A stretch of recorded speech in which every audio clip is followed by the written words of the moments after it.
శ్రోతలకు నా హృదయపూర్వక నమస్కారములు. మన శ్రోతలలో ఒక సోదరి ప్రశ్నను పంపడం జరిగింది. ఆ ప్రశ్న, నాకు చిన్నతనం నుండి ఆత్మజ్ఞానము అనేది చాలా ఆసక్తి. మీ శీర్షికలన్నీ వింటున్నాను, కానీ చుట్టూ ఉన్న మనుషులందరినీ గమనిస్తూ ఉంటే అసలు ఎందుకు మనుషులు మానవ జన్మ ఎత్తి ఈ ఆత్మజ్ఞానం తెలుసుకోవటం లేదు? నాకు 2 పిల్లలు ఉన్నారు. వాళ్ళు డబ్బు సంపాదించాలి, ఆస్తులు కొనాలి, వాటిని కూడబెట్టాలని, ప్రపంచమే శాశ్వతము అని అటువైపు పరుగులు పెడుతూ ప్రపంచాన్ని చూస్తున్నారు. నేను వాళ్లకు ఈ ఆత్మజ్ఞానపు మాటలు చెబుతుంటే నన్ను పిచ్చి మాటలు చెబుతున్నావు అని అంటున్నారు. వాళ్లకు ఎలా చెబితే అర్థమవుతుంది? ఇదండి వీరి ప్రశ్న ఒకసారి మళ్ళీ అర్థం చేసుకునే ప్రయత్నం చేద్దాం. నాకు ఆత్మజ్ఞానం మాటలు అర్థమవుతున్నాయి, నాకు ఇంట్రెస్ట్ ఉంది. అసలు ఈ ప్రపంచంలో ఇంతమంది ఎందుకని ఆత్మజ్ఞానాన్ని తెలుసుకోకుండా అలా వెళ్ళిపోతున్నారు? అంటే మామూలుగా ఎందుకు బ్రతికేస్తున్నారు, ఎందుకు తెలుసుకోవటం లేదు? నాకు 2 పిల్లలు ఉన్నారు. ఆ 2 పిల్లలు కూడా డబ్బు కావాలి, ప్రపంచం శాశ్వతం, ఇక్కడ బతకాలంటే డబ్బు చాలా అవసరం, ఆస్తులు కూడబెట్టుకోవాలని పరుగులు తీస్తున్నారు. ఆత్మజ్ఞానపు మాటలు చెబుతుంటే వాళ్ళు వింటలేదు, పైగా పిచ్చి మాటలు అంటున్నారు నావి. ఇప్పుడు వాళ్ళకి ఎలా చెబితే అర్థమవుతుంది? అంటే వాళ్ళకి అర్థమయ్యేలా ఎలా చెప్పాలి? ఇది ప్రశ్న. ఇప్పుడు మీ ప్రశ్నలకు శీర్షికల రూపంలో సమాధానాలు చెబుతున్న నేను ఒక్కసారి అసలు నా జీవితాన్నే తీసుకుంటే, నాది చాలా సామాన్య జీవితము, సాధారణ జీవితము. నేను సామాన్య మనిషిని రోజు చెబుతున్నా. ఇప్పుడు నేను చెప్పే ఈ శీర్షికలు నేను తెలిసిన ఎవరు వినరు. అంటే నా బంధువులు గాని, నా సొంత కుటుంబ సభ్యులు గాని, నేను తెలిసినటువంటి నా స్నేహితులు గాని ఎవరు అసలు ఈ శీర్షికలు వినరు. వింటున్న వాళ్ళు కూడా ఎక్కడో రోజుకి ఒక 400-500 మంది వింటూ ఉంటారు. కానీ తెలుగు భాష తెలిసిన వాళ్ళు, తెలుగు భాష అర్థమయ్యే వాళ్ళు కోట్ల మంది ఉన్నారు. ఆ కోట్ల మందిలో ఒక 300-400 మంది రోజు వింటున్నారు. ఓన్లీ వినేవాళ్ల సంఖ్య పక్కన పెడదాం. అసలు చెప్పే నేను ఏంటి అంటే, నేను మామూలుగానే జీవిస్తున్నాను, నేను మామూలు మనిషినే, నేనేమీ ఆత్మజ్ఞానం ఓలలాడిపోతుంది ఏమీ లేదు. అయితే ఇది నేను ఒక ప్రవృత్తిగా పెట్టుకున్నాను. అంటే ఒక గుణంగా, ఒక స్వభావంగా, అంటే అందరూ ఇప్పుడు సినిమాలకు వెళ్తారు, అనేక పుస్తకాలు చదువుకుంటారు, పార్కులకు వెళ్తారు, షికారులకు వెళ్తారు, టీవీలో సినిమాలు చూసుకుంటారు, రకరకాల పనులు, వ్యాపకాలు పెట్టుకుంటారు అనేక మంది. కొంతమంది వృద్ధాశ్రమాలు పెడతారు, అనాథాశ్రమాలు పెడతారు, ప్రజలకు సేవ చేస్తారు, ప్రజలకు మేలు చేసే పనులు ఎన్నో చేస్తూ ఉంటారు. దానివల్ల వాళ్ళకి స్వలాభం కూడా ఏముండదు, ఆత్మతృప్తే. అటువంటి వాళ్ళు ఉన్నారు. కొంతమందికి అసలు టైమే ఉండదు. వాళ్ళ జీవితంలో వాళ్ళ కుటుంబము, వాళ్ళ జీవితము, వాళ్ళ జీవన విధానం గడపటానికే టైం సరిపోద్ది, టైం మిగలదు వాళ్ళకి. అటువంటి వాళ్ళు ఉన్నారు. ఆర్థిక పరిస్థితులకి ఇబ్బందులు పడేవాళ్ళు ఎంతో మంది ఉన్నారు. ఎంత కష్టపడినా డబ్బు సరిపోక అనారోగ్యాలతో బాధలు పడేవాళ్ళు ఎంతో మంది ఉన్నారు. నిత్య అహంకారాలతో గొడవలు పడుతూ, ఘర్షణలు పడుతూ జీవించే వాళ్ళు ఎంతో మంది ఉన్నారు. వీళ్ళెవరికి టైం సరిపోదు అసలు. అయితే నేను నా దగ్గర ధనము, వనరులు ఉన్నప్పుడు అటువంటి సేవలు చేశాను. ఎవరికన్నా ఏదన్నా పెట్టడం, పంచటం అలా చేసేవాడిని. ఇప్పుడు నా దగ్గర ధన వనరులు లేవు. అలాని మొత్తం ఉన్న సమయం అంతా, అంటే జీవితకాలం మౌనమని ఇంట్లోనే కూర్చున్నాను. నిద్రపోయే సమయంతో కలిపితే 24 గంటలు ఖాళీ. ఎప్పుడైనా వారానికి ఒక రోజు ఇంట్లోకి కావలసిన సరుకులు, కూరగాయలు ఇటువంటివి తెచ్చుకోవటం, ఏదన్నా చిన్న చిన్న రిపేర్లు ఎప్పుడన్నా వస్తే 10 రోజులకో 15 రోజులకో ఒకసారి ఎవరితోనో మాట్లాడటం. మిగిలినంత ఏమీ లేదు. శుద్ధ దండక జీవితం. తినటం, ప్రశాంతంగా కూర్చోవటం. ఒక్క మాటలో చెప్పాలంటే నాలాంటి వ్యక్తిని మామూలుగా ఆధ్యాత్మికము అని ఈ మాటలు తీసేస్తే పరమ బద్ధకస్తుడు అని చెబుతారు ఎవరైనా సరే. నేనైనా ఇప్పుడు నా ముందు ఎవరైనా అలా ఉంటే అలాగే అంటాను, ఏ పని పాట చేయడు, ఇంట్లో కూర్చున్నాడు, తిని కూర్చుంటున్నాడు అని. రియల్గా అయితే అదే పదం నాకు వర్తిస్తుంది. కానీ నాకు చిన్నతనం నుంచి సహజ జీవితంలో, అంటే మా సహజ జీవితంలో అంటే ఏంటి, మామూలుగా సినిమాలు, షికారులు, అందరూ ఎలా బతుకుతారో అలా బతికి, అందరూ ఎలా తప్పులు చేస్తారో అవన్నీ చేసి అన్నింటితో పెరుగుతూ ఓ పక్కన దేవుడికి సంబంధించిన విషయాలు కూడా చదువుకుంటూ తెలుసుకుంటూ వచ్చాను. అది ఒక ఆసక్తిగా మారింది అంతే. మామూలు పుస్తకాలు కూడా తెగ చదివేవాడిని, నవల్స్ చదివేవాడిని, అన్ని చదివేవాడిని. ఆ తర్వాత కొంచెం దేవుడు దేవతా విధానాలకు వచ్చి మహాత్ములు, గురువులు రచించిన అనేక పుస్తకాలు, సైకాలజీకి సంబంధించిన అనేక పుస్తకాలు, అలా రకరకాలుగా దొరికిన పుస్తకాలు అన్ని చదువుకుంటూ ఈ ఆసక్తి కలిగింది అంతే. అలా చదువుకుంటూ వెళ్తే ఆసక్తి పెరిగింది, మళ్ళీ దానికి సంబంధించినవి వెతుక్కుంటూ చదువుకుంటూ వెళ్ళాను. అనేక మంది గురువులు మహాత్ములు ఎవరున్నారో వాళ్ళ దగ్గర తిరిగి చూశాను. అసలు ఏంటి ఇవన్నీ, ఆశ్రమాలు ఏంటి, వీళ్ళు ఏం చెబుతున్నారు, ఎందుకు పెట్టారు, ఏంటి అని పరిశీలించుకున్నాను. అందులో నాకు కొన్ని కరెక్ట్ అనిపించినవి పట్టుకొని అలా ముందుకు పోతున్నాను. నా కుటుంబ జీవితంలో వచ్చిన కలహాల వలన, ఘర్షణల వలన, ఇబ్బందుల వలన, సమస్యల వలన జీవితకాల మౌనం పెట్టుకున్నాను. ఏ విధమైన గొప్పోడిని కాదు నేను, అసలు మంచోడిని గొప్పోడిని అయితే కలహాలు ఎందుకు వస్తాయి, ఘర్షణలు ఎందుకు వస్తాయి, సమస్యలు ఎందుకు వస్తాయి, ఇబ్బందులు ఎందుకు వస్తాయి? నాలో ఏదో లోటుపాట్లు ఉండబట్టే కదా ఘర్షణలు వచ్చినాయి, సమస్యలు వచ్చినాయి. అది నా సొంత కుటుంబ సభ్యులతో. మళ్ళీ చదువుతున్న సొంత కుటుంబ సభ్యులంటే నా భార్య పిల్లలు కాదు, వాళ్ళు నాతో ఉన్నారు, మేము అందరం చక్కగా ఉన్నాం. అలా ఘర్షణలు వచ్చినాయి. ఏం చేయని వస్తే ఎవరితో ఎంతకాలం ఘర్షణ పడగలం?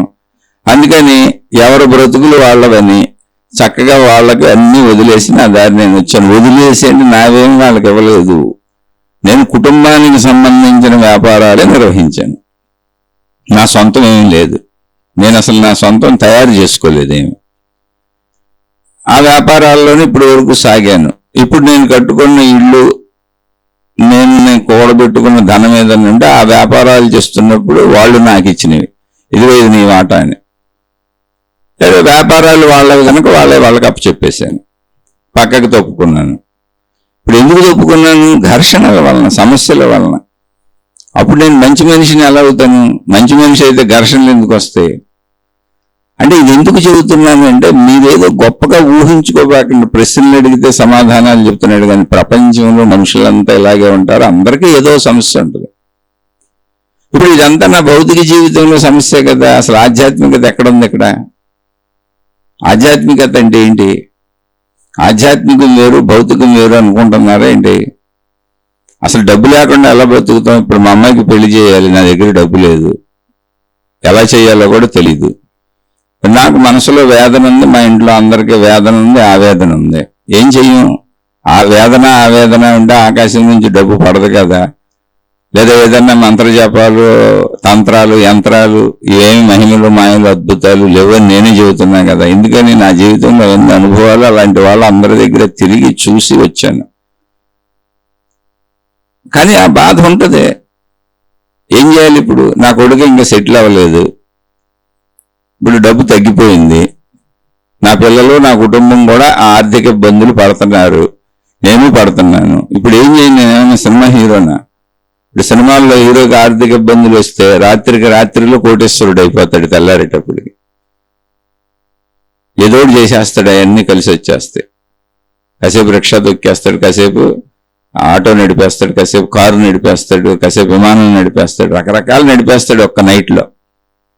అలా జరుగుద్దా మనిషి జీవితంలో? జరగదు. పైగా ఇప్పుడు నా వయసు 57 ఏళ్ళు.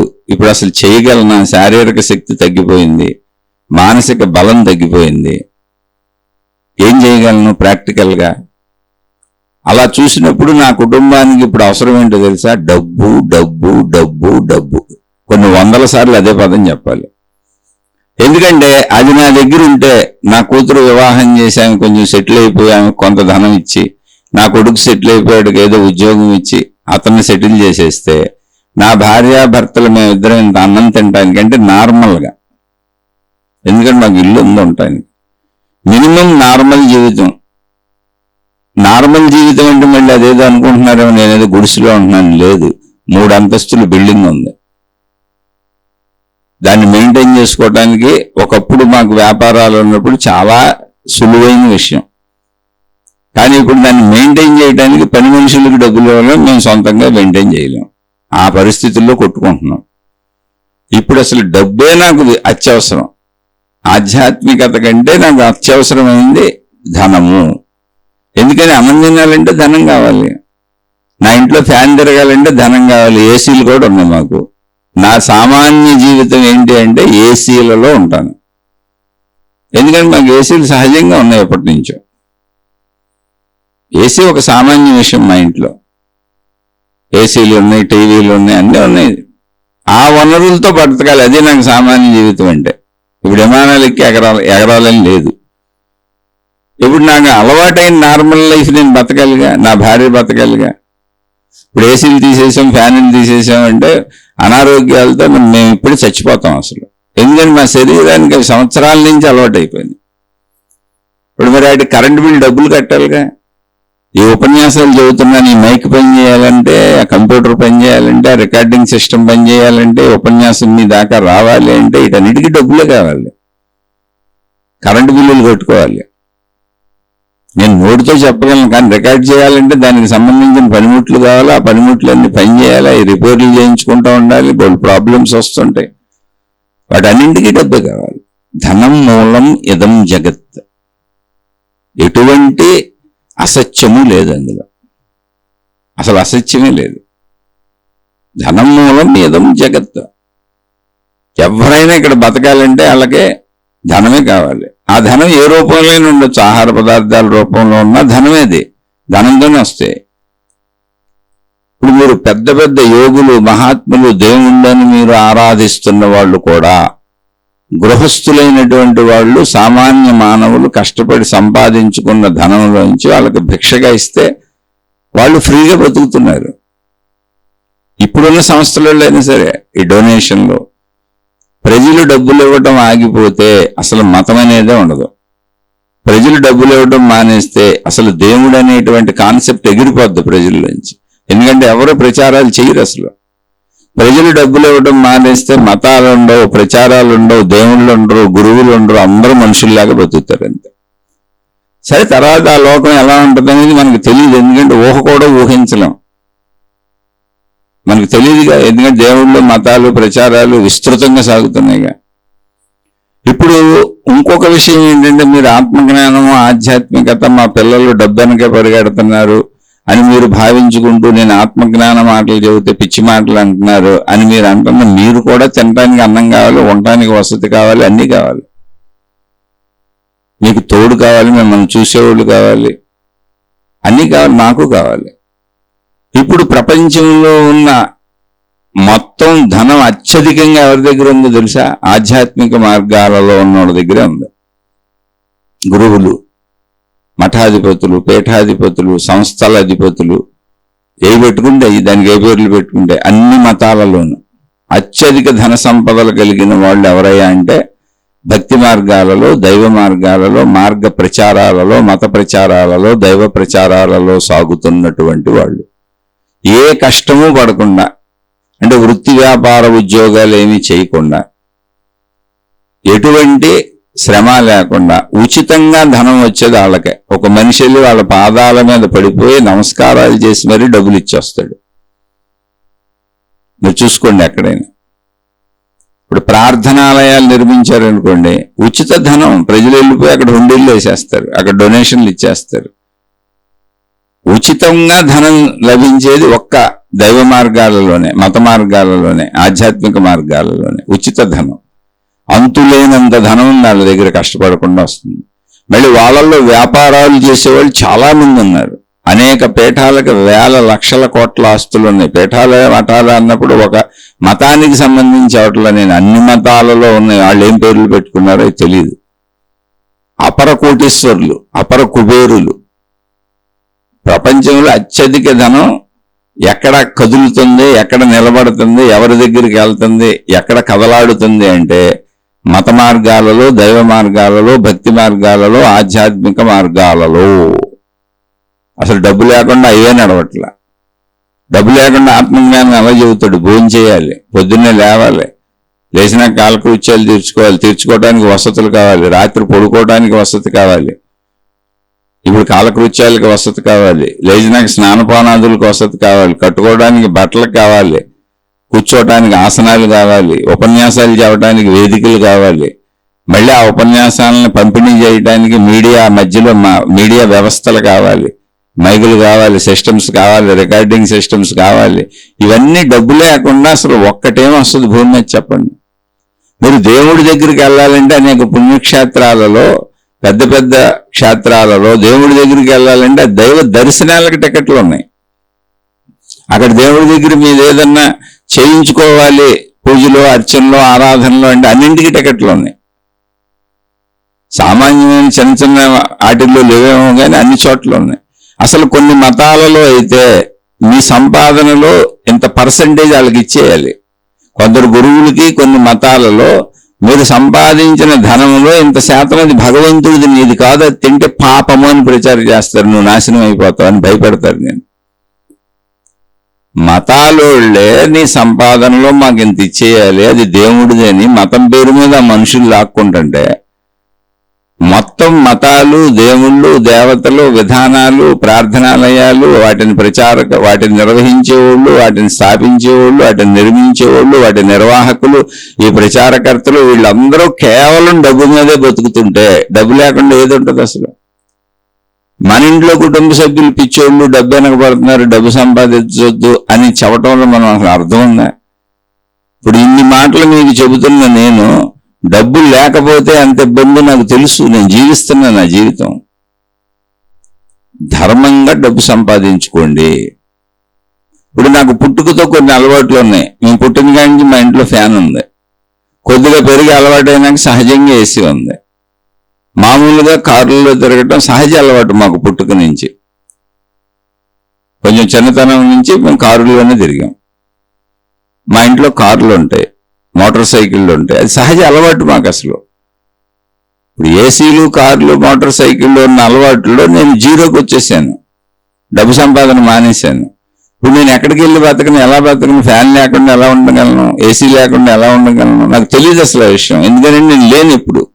ఒకవేళ ఉండాలి అంటే ఇప్పుడు ఆధ్యాత్మికత, ఆత్మజ్ఞానము వదిలేసి ఇప్పుడు అది సాధన చేయాలి. నేను ముందు ఏసీ లేకుండా ఉక్కబోస్తుంటే ఉండటం అనే దాన్ని సాధన చేయాలి. అది సంవత్సరాలు పట్టుద్దో, లోపల అనారోగ్యాలు వస్తాయేమో తెలియదు. ఎందుకంటే వేసవి కాలం ఎక్కువ వచ్చినప్పుడు నా భార్య ఎన్నో ఇబ్బందులకు గురవు, దేశీయులు ఉన్నా కూడా వేడిని తట్టుకోలేక అనారోగ్యాలు పాలైపోద్దాం. అది నాకు జరుగుతూ ఉంటుంది అప్పుడప్పుడు. ఇప్పుడు సాధన వేరు, అనారోగ్యాలు పాలైపోతున్నాం మేము. ఫ్యాన్ లేకపోతే అసలు నిద్ర పట్టదు మాకు. ఫ్యాన్ లేకుండా శరీరం ఒక్కపోతలో 2-3 రోజులు గడిపామంటే మాకు అనారోగ్యాలు వచ్చేస్తున్నాయి, బాధలు వచ్చేస్తున్నాయి, శరీరమే అనారోగ్యాలు పాలైపోతుంది. అలా ఒక అలవాటైనటువంటి వ్యక్తుల జీవితం సాధన చేయొచ్చు, కానీ అనారోగ్యాలు పాలైపోతున్నామే. ఇప్పుడు ఇవన్నీ సాధన చేసి అనారోగ్యాల పాలైనా కూడా శరీరం తట్టుకునేలా చేయాలి అంటే అసలు ఉంటామా, పోతామా, అప్పటి వరకు నిలబడగలమా, నిలబడలేమా? ఇది సహజంగా కింద నుంచి అసలు ఫ్యాన్ అలవాట్లేదు, ఏమీ అలవాట్లేదు, చెట్టు పుట్ట చామల్లో బతికిన వాళ్ళకి ఇబ్బంది ఉండకపోవచ్చు. అలవాట్లే కదా ఇబ్బందులు. వాటి వల్ల అనారోగ్యాలు వస్తున్నాయి, బాధలు వస్తున్నాయి. మా పిల్లలకి అసలు తెలీదు. మా పిల్లలకి కారు తెలుసు, విమానం తెలుసు, అసలు ఆర్టీసీ బస్సు మా పిల్లలు ఎప్పుడు ఎక్కలేదు, అవసరం రాలేదు. ఎందుకని? నేను అంత కోటాను కోట్లతో కూడిన వ్యాపారాలు చేశాను. నాకు పిల్లలు పుట్టేటప్పటికి అన్ని వనరులు, వసతులు ఉన్నాయి. డ్రైవర్లు ఉండేవాళ్ళు, ఒకళ్ళు కాదు 4-5 డ్రైవర్లు ఉండేవాళ్ళు. ఏ ఇబ్బంది ఉండేది కాదు. వ్యాపారం వదిలేశాను ఘర్షణల వలన, సమస్యల వలన. ఇప్పుడు జీరో స్థాయికి వచ్చాను. పాత డబ్బు ఆల్రెడీ కట్టేసుకున్న ఇల్లు ఉంది, అది నా పేరునే ఉంది. ఏదో అప్పుడు దాచుకున్న డబ్బు ఉంది, అది ఖర్చు పెట్టుకుంటూ బతుకుతున్నాం. కానీ ఆ అలవాట్లు అసలు ఎలా? ఇప్పుడు మా పిల్లలకి కింద తెలియదు, వాళ్ళు రోడ్డు మీద ఎప్పుడు నడిచలేదు, ఎప్పుడు కారులోనే వెళ్ళారు. స్కూల్కి కూడా నర్సరీ నుంచి కారులోనే వెళ్ళారు, డ్రైవర్లు తీసుకొచ్చేవాళ్ళు. ఎందుకని? వ్యాపారాలు ఉన్నాయి. ఇప్పుడు ఆ అలవాట్లన్నీ మనకు పోయినాయి. మీరు ఇప్పుడు మామూలుగా రోడ్డు మీద బతికేయండి, రిక్షా తొక్కుంటూ బతికేయండి అంటే సినిమాలో లాగా చెప్పినట్టు కుదరదు. అసలు వాళ్ళకి తెలియదు, రోడ్డు క్రాస్ చేయటం రాదు మా పిల్లలకి. మా అబ్బాయికి వచ్చి, మా అమ్మాయికి రాదు, రోడ్డు క్రాస్ చేయలేదు. ఎందుకని అంత అవసరత రాలేదు. ఎప్పుడు రోడ్లు డ్రైవర్లు ఉన్నారు, కారుల్లో తీసుకెళ్లారు. అసలు వస్తువులు కొనుక్కోవటం కూడా రాదు మా వాళ్ళకి, రైతు బజార్కి వెళ్ళటం రాదు, కొనటం రాదు. ఎందుకంటే అవసరత లేదు, ఎప్పుడు మనుషులు ఉన్నారు తీసుకొచ్చారు. ఇవన్నీ దేని మీద సాగినాయి? ధనం మీద సాగినవి. అలా నా పిల్లలే కాదు, ప్రపంచంలో మనుషులందరి జీవితాలు ధనం మీదే సాగుతాయి, సాగుతున్నాయి. ధనం మూలం ఇదం జగత్. మీ పిల్లలైనా నా పిల్లలైనా, మీరైనా నేనైనా తిని తాగి కూర్చొని అప్పుడు ఆధ్యాత్మిక విషయాలు అంటున్నాం. అన్నం లేకపోతే ఆధ్యాత్మిక విషయాలు నేను ఎక్కడ చెబుతాను, మీరు ఎక్కడ వింటారు? ఇప్పుడు అన్నం తినకపోతే, ఉండటానికి వసతి లేకపోతే, నా ఫ్యాన్ నాకు లేకపోతే, నా ఏసీ నాకు లేకపోతే, నాకున్న వసతులు నాకు లేకపోతే నేను అసలు మీకు ఆధ్యాత్మిక శీర్షికలే చెప్పలేను. ఇంకా వసతులు వనరులు తగ్గితే అనారోగ్యాలు పాలైపోతాను. ఎవరికైనా వాళ్ళకున్న అలవాట్లు ఏంటో ఆ అలవాట్ల స్థాయికి మించి చేసుకోబాకండి. కానీ ఆ అలవాట్ల స్థాయిలో బ్రతకడానికి అవసరమైన వనరులు లేకపోతే ఆ అలవాట్లు మీ ఆరోగ్యాన్ని దెబ్బతీస్తాయి. అంటే ఏంటి? ఇంట్లో అలవాట్లు నేను చెప్పేది. ఇప్పుడు కొంతమందికి కొన్ని మంచాలు అలవాటు అయి ఉంటాయి, వాళ్ళు ఆ మంచాల మీద పడుకుంటాను, లేకపోతే నడుము నొప్పులు వచ్చేసి నేను బోల్డ్ మంది చెబుతుంటారు. ఇక్కడ విషయం సర్దుకోవటం కాదు, సాధనతో సర్దుకోవచ్చు. కానీ అనారోగ్యాలు వస్తుంటే ఏం చేయాలి? అనారోగ్యాలు పాలైపోతుంటే ఏం చేయాలి? అదంతా ధనంతోనే. మీరు ఇప్పుడు ధనంతో సంబంధం లేకుండా నడుస్తున్న అసలు ఏ దైవీ మార్గాన్నైనా చెబుతారు. ఒక ప్రార్థనాలయం కట్టాలంటే ధనమే కావాలి. ఆ ప్రార్థనాలయంలో దేవుడు అన్న భావనతో ఒక మూర్తిని పెట్టుకోవాలంటే ఆ మూర్తిని కొనాలి మనం.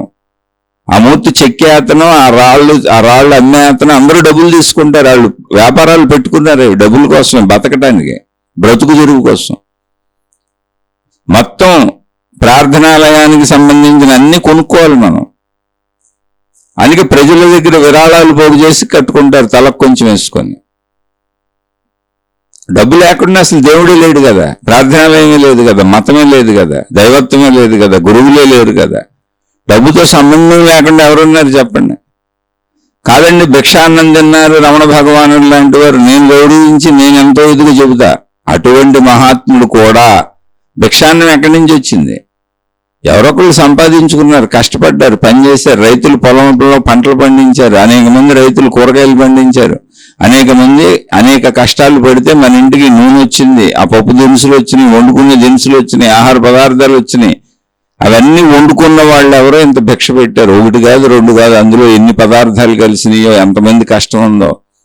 వీటన్నింటికి మూలం ఏంటి? మళ్ళీ డబ్బు. ఇవన్నీ ఎందుకు ఉత్పత్తి చేస్తున్నారు? బ్రతకడానికి అవసరమైన డబ్బు కోసం.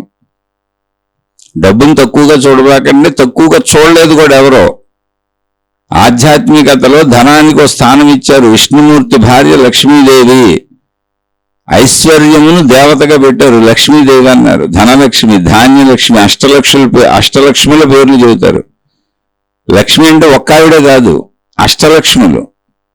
ధనలక్ష్మి, ఆ లక్ష్మి ఉండాలి మన దగ్గర. ధైర్యలక్ష్మి, ధైర్యం అనేది ఉండాలి మన దగ్గర. సంతోషలక్ష్మి, ఆ సంతోషమాత అంటారు, ఆ సంతోషం ఉండాలి ఎప్పుడు మన దగ్గర. అలా అన్ని రకాల అష్టలక్ష్ముల పేర్లు చెప్పారు. ఇవన్నీ మనిషికి ఉండాలి అని. అవన్నీ ఒకే లక్ష్మీదేవి, ఒక అవతారం, దేవత అని పెట్టారు. ఐశ్వర్యాలకే సంపదలకి ఆవిడ అని చెప్పారు. జ్ఞానానికి సరస్వతీదేవి అని చెప్పారు. ఎక్కడ ఎవరిని తక్కువ చేయలే. సంపదలు వదిలేమని ఆధ్యాత్మిక ఎక్కడ చెప్పదు అసలు. సంపదలు లేకుండా, సంపాదించుకోకుండా కనీస వనరులు అసలు ఎలా బతుకుతాం? కనీస వనరులు అంటే ఏంటి? ఇప్పుడు నేను చెబుతున్నా కదా, మాకు కార్లు అలవాటు, మాకు ఏసీలు అలవాటు, మేము బిల్డింగుల్లోనే ఉంటాం. అలా ఉంటూ ఎంతో సంపాదించాను, కోటాను కోట్లు సంపాదించేటువంటి వృత్తి వ్యాపారాల్లో ఉన్నాను, ఎంతో మందికి మేలు చేశాను, అన్ని వదిలేశాను. కానీ ఇప్పుడు అలా ఉండటమే నాకు కష్టంగా ఉంది. దానికి సరిపోయిన ధనం నా దగ్గర లేదు. మరి మా పిల్లలకి అసలు రోడ్ల మీద నడవటం రాదు, ఎప్పుడు కారులోనే తిరిగారు, డ్రైవర్లు ఉన్నారు, చుట్టూ పనివాళ్ళు ఉన్నారు. అసలు బజారెళ్ళి ఒక వస్తువు కొనుక్కోవాల్సిన అవసరం వాళ్ళకి ఎప్పుడు రాలేదు. ఇప్పుడు వాళ్ళు మీరు స్వతంత్రంగా వాళ్ళ జీవితాలు వాళ్ళు బతకాల్సి వస్తుంది. ఎక్కడో ఊరుల్లో ఉంటున్నారు, ఎక్కడో చదువులకు. మా అబ్బాయి కేరళలో ఉంటున్నాడు, క్యాలికట్లో ఉంటున్నాడు, అక్కడ హాస్టల్లో ఉంటున్నాడు. రోడ్డు మీద నడవటమే రాదు అసలు. మొన్నటి దాకా మనుషులు ఉన్నారు, ఇప్పుడు అక్కడ హాస్టల్లో రూముల్లో ఉండి వాళ్ళు స్వతంత్రంగా బతకడానికి ఎన్ని ఇబ్బందులు పడుతున్నారో మీకు తెలుసా? ఎంత బాధకు లోనవుతున్నారో మీకు తెలుసా? అలా నా కుమార్తె ఇప్పుడు బాంబేలో ఉంటుంది. ఆమె అక్కడ ఏదో ఉద్యోగ ప్రయత్నం చేసుకొని చదువు అయిపోయింది, అది ఉద్యోగానికి ప్రయత్నం చేసుకొని అక్కడ ఉంటుంది, ఏదో చిన్న ఉద్యోగం. ఎంత బాధపడుతుందో తెలుసా, ఎంత ఇబ్బంది పడుతుందో తెలుసా? ఎందుకని వాళ్ళు విమానాల్లోనే తిరిగారు. కారు, విమానము, ఇల్లు, ఏసీలు ఆ తప్ప వాళ్ళకి మిగిలినవి తెలియదు. లగ్జరీస్ కాదు, వాళ్ళు పుట్టుక నుంచి ఉన్నాయి. ఇప్పుడు వాటి కోసం వాళ్ళు యుద్ధాలు చేయాల్సి వస్తుంది బ్రతకటానికి. అలవాట్లు. అలానే ఇదంతా నేను మీకు ఏ దుఃఖంతోనూ చెప్పట్లేదు. జీవితం అనేక రకాల పరిణామాలకు లోనవుతూ ఉంటుంది. ఆధ్యాత్మిక జ్ఞానం అంటే ఏంటంటే అన్నింటినీ వదిలేసి పారిపోవటం కాదు. కష్టాలు వస్తాయి, నష్టాలు వస్తాయి, లాభాలు వస్తాయి, అన్నీ ప్రపంచంలో మార్పులకు జరుగుతూనే ఉంటాయి. ఆ మార్పులకు తగ్గట్టుగా జీవించటం నేర్చుకోవాలి. ఇప్పుడు అపర కుబేరులైనటువంటి రాజులు, పాండవులు, రాజులకు బాధే ఉంటుంది. అసలు రాజ్యం అంతా వాళ్ళ మాట మీద నడుస్తుంది. అపర కుబేరులుగా ఉంటారు, సంపదలన్నీ వాళ్ళ దగ్గరే ఉంటాయి. అటువంటి వాళ్ళు భిక్షాన్నంతో జీవించారు వనవాస జీవితంలో, యాచక వృత్తిలో జీవించారు. కాలం అది అలా జరుగుద్దని చెప్తుంది కాలం. అక్కడ బాధ ఉండదు, ఇబ్బంది ఉండదు కాదు. బాధలు పడినా, ఇబ్బందులు పడినా, కష్టాలు పడినా ధర్మము తప్పొద్దు అని చెప్పారు.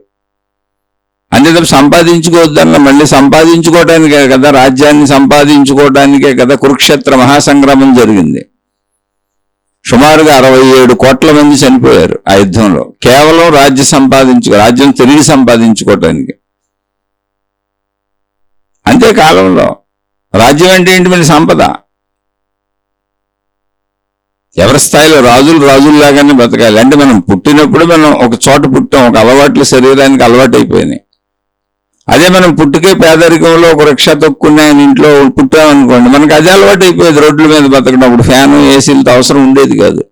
నడిచెళ్ళటం, రోడ్ల మీద తిరగటం, రోడ్లకు అడ్డంగా ట్రాఫిక్లో పరిగెట్టేయడం, ఇవన్నీ అలవాటు అయిపోయి ఉండేది. ఇక్కడ అలవాటు అవ్వని మనసు, అలవాటు అయిన మనసు, ఏది అలవాట్లో అవి వదులుకోవాలంటే కష్టం అవుద్ది. అందుకని ఎప్పుడు ఆధ్యాత్మికతలో నువ్వు ఏ ప్రదేశంలో ఉన్నావో, నువ్వు ఎక్కడ దింపబడ్డావో, నీ అలవాట్లు ఏంటో, నీ వసతులు ఏంటో, నీ వనరులు ఏంటో వాటితో తృప్తిపడు. అధికంగా పరిగెత్తాలని లాలస పెంచుకోకు. అయితే తృప్తి పడేటప్పుడు ఏంటి మరి? ఆ తృప్తి పడితే కంటిన్యూటీ ఆ జీవితం ఉండాలంటే డబ్బు కావాలిగా. ఇప్పుడు మా ఫ్యానులు తిరగాలి, మా ఏసీలు తిరగాలి, మీ ఫ్యానులు తిరగాలి, మీ ఏసీలు తిరగాలి, మీ జీవితం సాగాలి, మీరు తినాలి, తాగాలి, ఆ టీ కాఫీలు తాగాలి, ఆ బట్టలు కట్టుకోవాలి. అంటే ధనం కంటిన్యూటీ వస్తానే ఉండాలిగా చనిపోయే వరకు. ఆ ఏర్పాట్లు ఉండాలిగా. ధనం లేకుండా ఎలా మాట్లాడుకుంటాం అసలు? అన్నం లేకపోతే నేను చెప్పగలనా? అన్నం లేకపోతే మీరు అడగగలరా? అన్నం లేకపోతే మీరు వినగలరా? నిద్రపోవడానికి సరైన వసతి లేకపోతే, ఇప్పుడు మీరు పడుకున్నారు, కరెంటు పోయింది, ఫ్యాన్ పోయింది, ఏమీ లేదు, మీకు నిద్ర పట్టలేదు, అలా 4 రోజులు వరుసగా నిద్ర పట్టట్లేదు, మీరు వినగలరా? నేను చెప్పగలనా? అసంభవమైన విషయాలు. కాకపోతే ఈ 4 మాటలు వింటూ చెబుతూ మనం ఏదో గొప్పవాళ్ళం అనుకుంటాం. ఏ గొప్పతనము లేదు. ఆధ్యాత్మికతకి ఏ గొప్పతనము లేదు. భౌతికం తక్కువది కాదు, ఆధ్యాత్మికం ఎక్కువది కాదు. ఆధ్యాత్మికతకి ఏ గొప్పతనము లేదు. ఆధ్యాత్మికత కేవలము చెప్పే విషయం ఏంటంటే అందరూ నీలాంటి మనుషులే. తక్కువలో ఉన్నావా, ఎక్కువలో ఉన్నావా అనేది విషయమే కాదు. అందరూ నీలాంటి మనుషులే. శరీరపరంగా అందరి ధర్మాలు ఒకటే, శారీరకంగా శరీర పనితీరు అందరికీ ఒకటే. కాబట్టి నీ ప్రయత్నంతో నువ్వు ఎక్కడున్నావో, ఎక్కడ పుట్టావో, ఏ ప్రదేశంలో ఈ సృష్టి నిన్ను ఏ తల్లిదండ్రుల దగ్గర, ఏ ఊర్లో, ఏ ప్రదేశంలో, ఏ వసతులు, ఏ వనరుల మధ్య దింపిందో అక్కడి నుంచి నీ జీవితాన్ని అలా ప్రారంభించి అది కంటిన్యూగా ఉండేలా చూసుకుంటూ హాయిగా ఆనందంగా బతుకు. ఇతరులను మోసం చేయకు. నువ్వు బతకటం కోసం ఇతరులను మోసం చేసి, అన్యాయం చేసి, వాళ్ళ డబ్బులు లాక్కొని వాళ్ళ మీద పెత్తనాలు చేసి, వాళ్ళ మీద దౌర్జన్యాలు చేయకు. ఇది చెబుతుంది ఆధ్యాత్మికత. నీకున్నవి వదిలేమని ఎక్కడ చెప్పలేదు అసలు. చెబితే ఎలా బతుకుతావు నువ్వు? ఇప్పుడు ఉన్నోళ్ళందరూ ఆధ్యాత్మికమైన మొత్తం పనులన్నీ మానేసి అందరూ సన్యాసాలు తీసి కూర్చొని మేము ఏ పనులు చేయమని కూర్చుంటే అసలు ఒక అన్నం ముద్ద ఎక్కడ దొరుకుద్ది భూమి మీద? మనుషులందరూ కష్టపడబట్టి, అందరికీ అవసరాలు ఉండబట్టి, అందరికీ కోరికలు ఉండబట్టి, అందరికీ ఆశలు ఉండబట్టి అందరూ ఏదో ఒక పని చేస్తున్నారు. తలో ఒక పని చేయబట్టి మనం బతకడానికి అవసరమైన అన్ని రకాల సరుకులు దొరికినాయి. లేకపోతే అసలు మనకి సరుకులే దొరకవు. తిండి ధాన్యం పండించొద్దు, రైతులు కూరగాయలు పండించొద్దు. మనం వండుకునేటువంటి పదార్థాల్లో నూనె కానించి, ఉప్పు కానించి, కారం కానించి, దినుసులు కానించి అన్నీ ఎవరో ఒకళ్ళు ఉత్పత్తి చేయాలిగా, పండించాలిగా, తయారు చేయాలిగా. ఎన్ని లక్షల మంది, ఎన్ని కోట్ల మంది అందరూ తల ఒక పని చేస్తుంటే ఇవన్నీ దొరుకుతున్నాయి మనకి. వీటన్నింటికి మూలం ధనము. ఆ ధనము కావాలన్న ఆసక్తి లేకపోతే, ఆ ధనము ద్వారా వీటినన్నింటినీ పొంది మనం బతకాలన్న ఆసక్తి లేకపోతే అసలు ప్రపంచమే పనికి రాకుండా పోద్ది. అందులో తప్పుడు పనులు చేయొద్దు అనేది చెప్పేది ఆధ్యాత్మికత. ఆధ్యాత్మిక సత్యం ఏంటంటే కర్మలకు ఫలితం ఉంది, కర్మ సిద్ధాంతం పనిచేస్తుందని గుర్తు చేస్తుంది అంతే. డబ్బు కావాలి కదా అని చెడు చేయకు, డబ్బు కావాలి కదా అని మోసం చేయకు, డబ్బు కావాలి కదా అని అన్యాయం చేయకు. ఎవరికి చేస్తావు? నీలాంటి సాటి మనిషికి. ఆ కర్మ ఫలితం నువ్వు అనుభవించక తప్పదని ఆధ్యాత్మికత చెబుతుంది తప్ప డబ్బుని పారయ్యి, డబ్బుని వదిలేయి, డబ్బుని మానేసేయి, అసలు డబ్బు సంపాదించబాక ఇలా చోట్ల అలా చెబితే అసలు సృష్టి నడవదు, మానవ జాతి నాశనం అయిపోద్ది. దాన్ని ఒక తగు పద్ధతిలో ధర్మబద్ధంగా జీవించు అని చెబుతుంది. ఇప్పుడు ఆస్తులు కూడబెట్టుకోకపోతే నాలాంటి పరిస్థితి వస్తే 57 సంవత్సరాలు ఇప్పుడు నాకు 57 సంవత్సరాల వయసులో ఇప్పుడు ఘర్షణలు వచ్చి అన్ని వదిలేసింది నేను ఎక్కడికి వెళ్ళి ఏం సంపాదించగలను? అసలు సహకరిస్తుందా నా శరీరం? 57 నుండి 60కి వచ్చేసాను. ఇప్పుడు నేను ఏం పనులు చేయగలను? కష్టపడి పని చేయగలనా? ఒక యవ్వనంలో ఉన్న కుర్రోడ్లాగా వెళ్ళి వృత్తి వ్యాపార ఉద్యోగాలు తెచ్చుకోగలనా? ఇప్పుడు మళ్ళీ ధన సంపాదన మొదలు పెట్టగలనా? మరి నా పిల్లలు ఏమైపోతారు? నా కుటుంబం ఏమైపోద్ది? వాళ్ళు కూడబెట్టుకునే ఉండి, దాచుకునే ఉండి. ఇక ఆధ్యాత్మికత మరి వాళ్ళకి ఎలా అబ్బుద్ది అంటే అసలు మోసాలు చేయకుండా ధర్మంగా బతికేవాడికి మీరు ఆధ్యాత్మికత చెప్పక్కర్లేదు. ఎవరైనా సరే వాళ్ళు కష్టపడి సంపాదించుకుంటూ ఉంటే, వాళ్ళు తప్పులు చేయకుండా ఉంటే, మోసం చేయకుండా ఉంటే, అన్యాయం చేయకుండా ఉంటే, అక్రమం చేయకుండా ఉంటే, ఇతరులను బాధ పెట్టకుండా ఉంటే, కష్టపెట్టకుండా ఉంటే వాళ్ళు ఆల్రెడీ ఆధ్యాత్మిక మార్గంలో వెళ్తున్నవాళ్ళే. మీరు వాళ్ళకి ఏమి నేర్పక్కర్లేదు కూడా. ఏమండి మీరు అలా సాగుతున్న వాళ్ళకి ఆత్మజ్ఞానం ఎవరికి ఎప్పుడు వస్తుందండి? వాళ్ళ ప్రాణశక్తిని తెలుసుకోవాలని వాళ్ళకి ఎప్పుడు అనిపిస్తుందండి? మరి ఈ లోపల మనం చెప్పిపోతే ఎట్టగండి అనే ఆతృత కూడా మీకు అక్కర్లేదు. నాకు చిన్నప్పటి నుంచి రాలేదు. నేను దేవుడు అంటే వెళ్ళాను, నాకు చిన్నప్పటి నుంచి అన్నీ గుర్తున్నాయి. దేవుడని, గురువని, మహాత్ములని అలా తిరుగుతూ వాటిని అన్వేషించుకుంటూ వెళుతూ, వాటి వెనక వెళుతూ అనేక సంవత్సరాలు అంటే సుమారు 35 నుంచి 40 సంవత్సరాల పర్యంతం అందులోనే గడిపితే చిట్ట చివరి 5 ఏళ్ళు 10 ఏళ్లలోనే ఆత్మజ్ఞానం అనే పదం విన్నాను. అక్కడి నుంచి దాన్ని తెలుసుకోవడం మొదలు పెట్టాను. ఆ ఆత్మశక్తే ఈ దేవుళ్ళుగా, దేవతలుగా ఇవన్నీ వచ్చింది అనడానికి చిట్ట చివరి పట్టింది. 30 సంవత్సరాలు అందులోనే నడిచాను. ప్రాథమిక దశలో నేను నమస్కారం పెట్టుకొని వెళ్ళిపోయాను. అలా ప్రాథమిక దశల్లో అనేక మంది ఉంటారు. వాళ్ళు జీవనం స్థిరపడాలి, వాళ్ళ జీవితం స్థిరపడి వాళ్ళు అన్ని ఏర్పరుచుకొని వాళ్ళకి డబ్బు ఉండి అలా సాగుతూ కష్ట నష్టాలు వస్తూ అందులో జీవితానుభవాలు అవుతూ ఉంటే అందులోంచి కొద్దిగా దేవుడి వైపుకి వస్తారు. దైవత్వాన్ని తెలుసుకుందాం అనుకుంటారు. ఆ ప్రయాణంలో వస్తారు వాళ్ళు. చిట్ట చివరి దశ ఆత్మజ్ఞానం. ఆత్మజ్ఞానం ఏంటి? నా ప్రాణశక్తిని నేను తెలుసుకోవటం.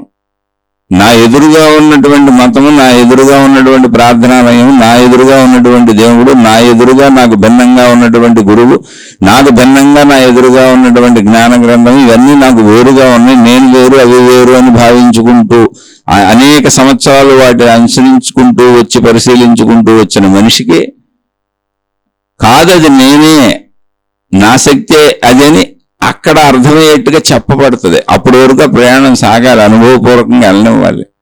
ఎవరినో మనం మార్చేద్దాం, ఇది చేసేద్దాం అని అనుకోబాకండి. అసలు మీకు నాకు ఆత్మజ్ఞాన అనుభవం అవ్వలేదు, నాకు అసలు అవ్వలేదు, మీకు అసలు అవ్వలేదు.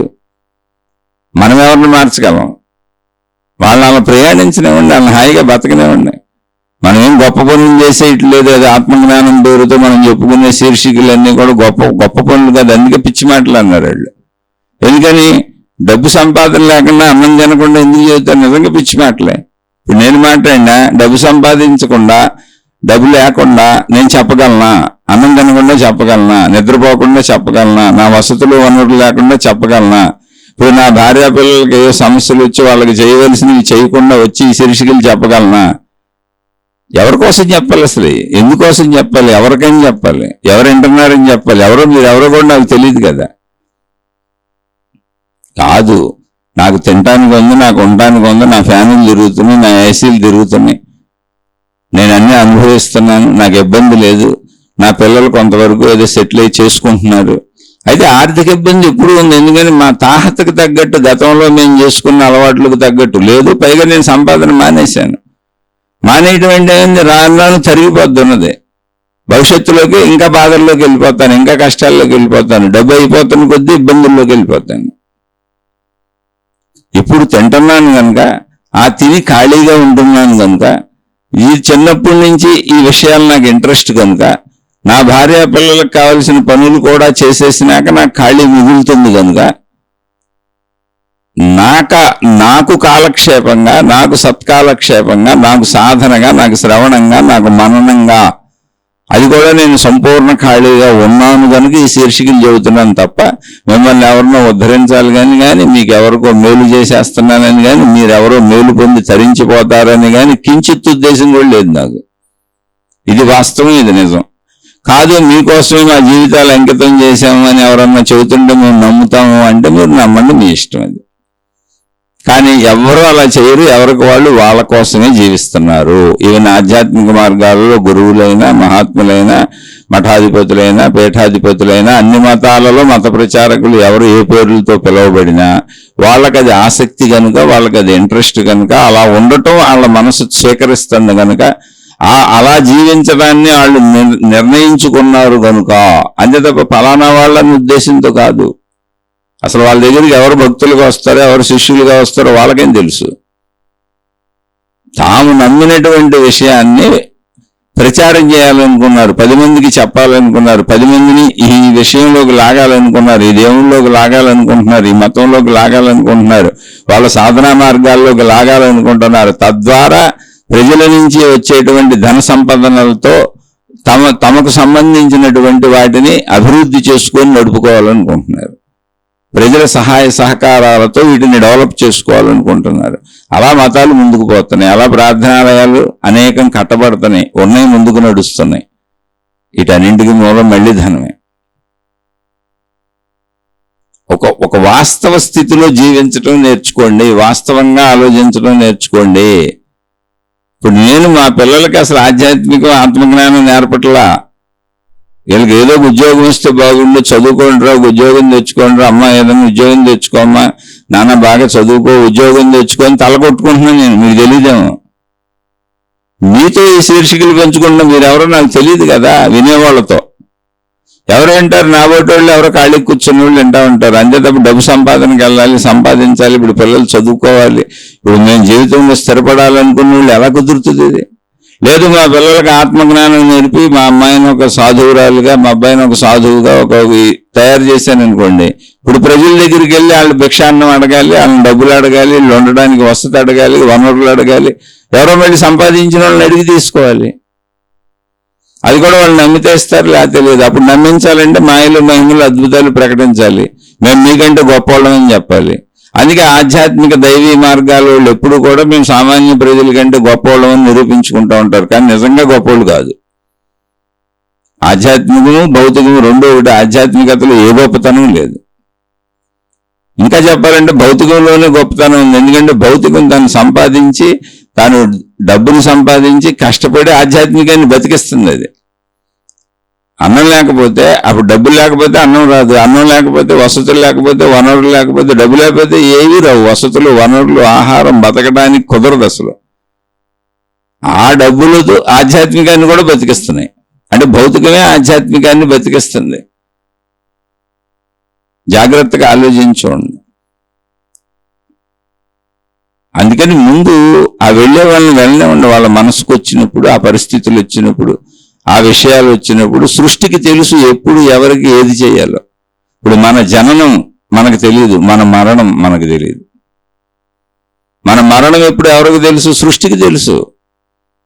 మరణించే వరకు, మరణం పలానప్పుడు కనుక మరణించే వరకు ఈ జీవికి ఏమి కావాలో అన్ని ఏర్పాట్లు సృష్టి చేస్తుంది కదా. లేకపోతే గాలి పంచిపోతాలు ఎక్కడే, మనకి ఈ ఆహార పదార్థాలు ఎక్కడే. మనం ఒకళ్ళు పండించుకోవచ్చు, చెట్లు లేకపోతే ఎక్కడ పండించుకుంటాం, భూమి లేకపోతే ఎక్కడ పండించుకుంటాం, భూమి పంటలు పండించకపోతే ఎక్కడ పండించుకుంటాం, పంచభూతాలు సహకరించకపోతే ఎక్కడ పండించుకుంటాం, ఎక్కడ బతుకుతాం. అంటే ఏంటి, ప్రకృతికి సర్వము తెలుసు. ఎప్పుడు ఎవరు ఏది చేయాలో చేసుకుంటూ వెళ్తారు. మనకి ఇప్పుడు ఇది అందించబడింది, ఇది వింటున్నాం. అలానే బతకడానికి మొత్తం ధనమే అవసరం. నాకు అసలు ప్రాబ్లమే ధనం ఉంటే నాకు మోక్షానికి వెళ్ళిపోతాను నేను. ఎందుకని ఆ సాధన చేసుకుంటా. అప్పుడు నాకు సరిపోయినంత ధనం, అంటే నా పిల్లలు సెటిల్ అయిపోతానికి, నా భార్య నేను బతకడానికి సరిపోయినంత ధనం నా వద్దుంటే వాళ్ళకి చేయవలసినవి చేసేసి వాళ్ళకి ఆ ధనం అప్పగించేసి నేను సంపూర్ణ మోక్ష సాధనలు పెట్టుకుంటా. వాళ్ళతో కూడా మాట్లాడను, సంపూర్ణంగా మోక్ష సాధనలు చేసుకుంటా. కానీ లేదే, మరి నా బాధ్యతలు చేయాలి, నా కుటుంబ సభ్యులకి చేయాలి. అందుకని తిప్పలు పడుతున్నా, అమ్ముతున్నా, ఏదో నా దగ్గర ఉన్న అమ్ముతున్నా, జాగ్రత్తగా చదువుకోమంటున్నా, వాళ్ళ అవసరాలకు కావాల్సినవి చేస్తున్నా, నా ఇంట్లో కావాల్సిన సరుకులు గొరుకులు అన్ని తెచ్చుకుంటున్నా. కుటుంబ సభ్యులకి కంగారు పడకండి, అవసరమైతే మళ్ళీ నేను ఏదో ఒకటి చేస్తాను, డబ్బు అవసరమైనప్పుడు నేను చూసుకుంటా, మీరు అది ఆలోచించపాకుండా వాళ్ళకి ధైర్యం చెబుతున్నా. నిజంగా నా దగ్గర ఇప్పుడు డబ్బు ఉందనుకోండి, నాకు ఇప్పుడు మోక్షానికి అడ్డుపడుతుంది నా భావనలో డబ్బు లేకపోవటం. ఎందుకని ఆ సాధన నేను చేసుకోగలను, నాకు తెలుసు. మీతోని చెబుతున్నాగా, శీర్షికలు పంచుకుంటున్నాగా. కానీ నేను ఎందుకు ఆగుతున్నాను అంటే, నా కుటుంబం ఉంది, నా భార్య పిల్లలు ఉన్నారు, వాళ్ళకి తగిన వనరులు వసతులు లేవు. ఎలాగోలా నేనే ఉండి వాళ్ళకి ధైర్యం చెప్పి అన్ని సమకూర్చి వాళ్ళు సెటిల్ అయ్యే వరకు వాళ్ళు వెంట ఉండాలి. సరిపోయినంత ధనం ఉంటే వాళ్ళకే చెప్పేసి మీరు చేసేసుకోండి అంటే వాళ్ళు అంత పెద్దోళ్ళు అయిపోయారు, వాళ్ళు అన్నీ చేసుకోగలరు. అది లేకపోవటం వల్ల ఆ లోటు నా మనసును ఆపుతుంది. సరే, మనం దగ్గరుండి ఏదో ఒకటి చేసి బాధ్యతలైనాక సంపూర్ణంగా ఇందులో కూర్చుందాం అనుకుంటున్నా. ఈ లోపుగా ఖాళీగా ఉన్నాను కనుక అవన్నీ చేసుకొని మీతో శీర్షికలు పంచుకుంటున్నా. ఇప్పుడు నాకు మోక్షానికి అడ్డుపడింది కూడా ధనమే. ఎందుకని నేను వదలటం లేదు, నా వాళ్ళు ఉన్నారు. వదిలేసి వెళ్ళిపోవటం చాలా తేలికైన విషయం, అది పెద్ద విషయం కాదు. వదిలేసి వెళ్తే గొప్పతనం ఏముండి, అక్కడే ఉండి అక్కడే కూర్చొని అవన్నీ చేస్తూ కదా మోక్షం పొందాలి. బలహీనుడు వదిలేసి పారిపోతాడు, బలవంతుడు అక్కడే కూర్చొని యుద్ధం చేస్తాడు. ఆ యుద్ధంలో మోక్షాన్ని పొందుతాడు. అదే భగవద్గీత చెప్పింది. అర్జునుడు నాకు యుద్ధం వద్దు, కృష్ణ భగవానుడితో స్వయంగా చెప్పాడు, యుద్ధం చేస్తే ఎంతోమంది చనిపోతారు, యుద్ధానికి రెడీ అయ్యాము, అటు ఇటు సైన్యాలు ఉన్నాయి, కానీ వీళ్ళందరినీ చూసినాక అనిపిస్తుంది యుద్ధంలో వీళ్ళందరూ చనిపోతారు. ఒకళ్ళు కాదు, ఇద్దరు కాదు, 67 కోట్ల మంది చనిపోయారు. అంటే నేను రౌండ్ ఫిగర్ చెబుతున్నాను, అది కొంచెం అటు ఇటు తేడాగా ఉంది. 66 కోట్ల చిల్లర చనిపోయారు అని మన గ్రంథాల ఆధారంగా తెలుస్తుంది. ఇంతమంది చనిపోతారని ఊహించాడు అర్జునుడు. అని కృష్ణుడితో చెప్పాడు, వద్దు యుద్ధము, మేము 5 అన్నదమ్ములు, ఏదో మా భార్య ద్రౌపది, మా పిల్లలు, మేము ఇంతకుముందు ఎలాగో వనవాసంలో భిక్షాటంతో బతికాం, అలా బతికాయటం అలవాటు చేసుకుంటాం. ఇప్పుడు ఈ యుద్ధం వద్దు, ఇంకా నేను యుద్ధం చేయను, వద్దని రథంలో కూలబడిపోయాడు. కారణం ఏంటి? ధైర్యం లేక కాదు, యుద్ధం చేయలేక కాదు, మన కారణంగా ఇంతమంది చచ్చిపోవటం ఎందుకని, మనం వద్దులే మనకని. కానీ అప్పుడు కృష్ణ భగవానుడు భగవద్గీత చెప్పాడు. అంటే భగవద్గీత ఏం చెప్పినా సారాంశం ఏంటంటే, ఎవరి కర్తవ్యాలు చేయాలి. రాజువు నువ్వు. ఇప్పుడు ఒక రాజుగా మంచివాళ్ళ పరిపాలనలో ప్రజలు సుఖపడతారు, చెడ్డవాళ్ళ పరిపాలనలో ప్రజలు దుఃఖపడతారు. పైగా వాళ్ళు మోసం చేసి మీ రాజ్యాన్ని లాక్కున్నారు. అటువంటి మోసగాళ్ళు ప్రజలలో ప్రబలిపోతే, వాళ్ళకి అడ్డంకులు లేవని తెలిస్తే మొత్తం ప్రజలందరూ నాశనం అయిపోతారు. నువ్వు మంచివాడివే కావచ్చు, నువ్వు యుద్ధం చేయకపోవచ్చు, కానీ నువ్వు యుద్ధం చేస్తుంది ఎందుకు? ధర్మరక్షణకే. నీ రాజ్యకాంక్ష కాదు, రాజ్యం నీది, నువ్వు పొందటం ధర్మం అక్కడ. అప్పుడు ధర్మ పరిపాలన సాగుద్దని ఆయన చెప్పిన దాన్ని అర్థం చేసుకొని మళ్ళీ అర్జునుడు యుద్ధం చేశాడు. అంటే ఏంటి? ఎప్పుడు యుద్ధం నువ్వే చేయాలి, వదిలి పారిపోవటం కాదు. నా యుద్ధం ఇది, నా మానసిక స్థితి ఇది, నా భార్య పిల్లల్ని చక్కగా చేసేస్తే, వాళ్ళని సెటిల్ చేసేస్తే నా జీవితపు బాధ్యత అయిపోయింది. ఇంకా కొత్త ఏం నేను తగిలించుకొని, అసలు ఎటువంటి వ్యసనాలు తగిలించుకొని, కొత్త అలవాట్లు తగిలించుకొని మోక్షానికి వెళ్ళిపోతాను, మోక్ష సాధన చేసుకుంటాను కూర్చొని. అయితే దానికి నాకు అడ్డంకి వస్తుంది ఏంటి? ధనమే. ఇప్పుడు ఎందుకని ధనం వదిలేయాల్సి వచ్చింది? అది నా పర్సనల్ కుటుంబ సమస్యలు. అలా ఎవరికి వాళ్ళకి అనేకం ఉంటాయి ఇక్కడ. అందుకని మీ నిర్ణయంలో మీరు ప్రపంచాన్ని చూడబాకండి, మీ వైపు నుంచి ప్రపంచాన్ని చూడబాకండి. ఎందుకని ఈ ప్రశ్నలు అడిగారు, ఎంతమంది ఆత్మజ్ఞానం తెలుసుకోకుండా ఎందుకు వెళ్ళిపోతున్నారు అని. అసలు ఇంతమంది ముందు బతకాలిగా, అన్నం తినాలిగా, బట్టలు కట్టుకోవాలిగా, అనారోగ్యాలు తట్టుకోవాలిగా, ప్రాపంచిక పరిస్థితులు తట్టుకోవాలిగా, అసలు బతకటమే రావాలిగా. బతకటమే ఒక తపస్సు ఇక్కడ మనిషికి. అంత ఈజీగా ఉందా బతుకు? ఉదయం నుంచి సాయంత్రం వరకు కూలి పని చేసే వ్యక్తి ఎంత పని చేస్తాడో ఆలోచించండి. అసలు పొద్దునింటి కాడి నుంచి బయలుదేరి రాత్రికి తిరిగి వస్తారు, వృత్తి వ్యాపార ఉద్యోగాలు అని. ఆయన ఏంటి, జీవితం మొత్తం పనికే అంకితం అయిపోయింది. అసలు ఆ శరీరం అరిగిపోయి కరిగిపోయి తరిగిపోయి అనారోగ్యాల పాలైపోతుంది. వాళ్ళు ఇప్పుడు ఆత్మజ్ఞానం ఎక్కడంటారు? అసలు వాళ్ళకి బతకడమే కష్టంగా ఉండే, బతుకే కష్టంగా ఉండే, పైగా కుటుంబాన్ని బతికించుకోవాలి. ప్రపంచ ప్రజల గురించి వదిలేయండి, మీ కుటుంబ సభ్యుల గురించి కూడా వదిలేయండి, ఆధ్యాత్మిక విషయాల్లో వదిలేయండి. మంచి చెప్పండి, చెడు చేయొద్దని చెప్పండి. అంతే తప్ప మోక్షం మీరు చెప్పి పిలిచాలి చేతిలో అరటిపండులో పెడదామని ట్రై చేయకండి. మీకే అరటిపండు దొరకలేదు, మోక్ష అరటిపండు మీకే దొరకలేదు. అసలు ఈ చెబుతున్నా నాకే దొరకలేదు. నేను సామాన్యం రోజు చెబుతున్నా. ఎందుకు చెబుతున్నా అంటే మీరు ఎక్కడ దీన్ని అసామాన్యంగా భావించుకుంటారో, ఇది వింటం గొప్ప అనుకుంటారు, ఇది చవటం గొప్ప అనుకుంటారు, ఇది వింటున్నామంటే మేము చాలా గొప్పవాళ్ళమని మీకే భావన వస్తుందేమో. నన్నే నేను రోజు సామాన్యుణ్ణి సామాన్యుణ్ణి సామాన్యుణ్ణి అని చెబుతున్నాను, ఎందుకంటే అదే నిజం కాబట్టి. ఎదుటోళ్ళని చూసి వాళ్ళందరూ పాడైపోయారు, వాళ్ళు పొందలేదని అనుకోబాకండి. డబ్బు లేకుండా ఇక్కడ జీవితం కుదరదు,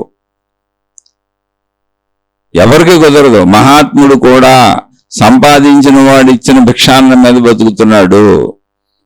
ఇప్పుడున్న మతాలు మొత్తం, ఇప్పుడున్న దైవ విధానాలు మొత్తం, ఇప్పుడున్న మత ప్రచారకులు మొత్తం, వాళ్ళు ఏ పేర్లతో పిలువబడినా గృహస్థులైన వాళ్ళు వాళ్ళ కోసం సంపాదించుకున్న ధనంలోంచి వీళ్ళకి కొంత ఇస్తుంటే దేవుడి పేరుతో అవన్నీ నడుస్తున్నాయి.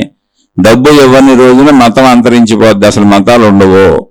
ప్రజలు డబ్బులు ఇవ్వని రోజున గురువులు ఉండరు, ప్రచారకులు ఉండరు. ప్రజలు డబ్బులు ఇవ్వని రోజున అసలు దేవుడి గురించి చెప్పేవాళ్ళు ఉండరు. కొన్నాళ్ళకి దేవుళ్ళు అన్న భావన ఎగిరిపోద్ది. మతాల్లో ఇంకా ఎగిరిపోయినప్పుడు దేవుళ్ళు ఎక్కడ ఉంటారు? ప్రచారకులు ఎగిరిపోయినప్పుడు అసలు వాటి గురించి చెప్పేవాళ్ళు ఎవరు ఉంటారు? మొత్తం అన్ని వ్యవస్థలు డబ్బు మీద నడుస్తున్నాయి. కాబట్టి విషయాన్ని కరెక్ట్గా అర్థం చేసుకోండి. ప్రపంచాన్ని చూడొద్దు అంటున్నా.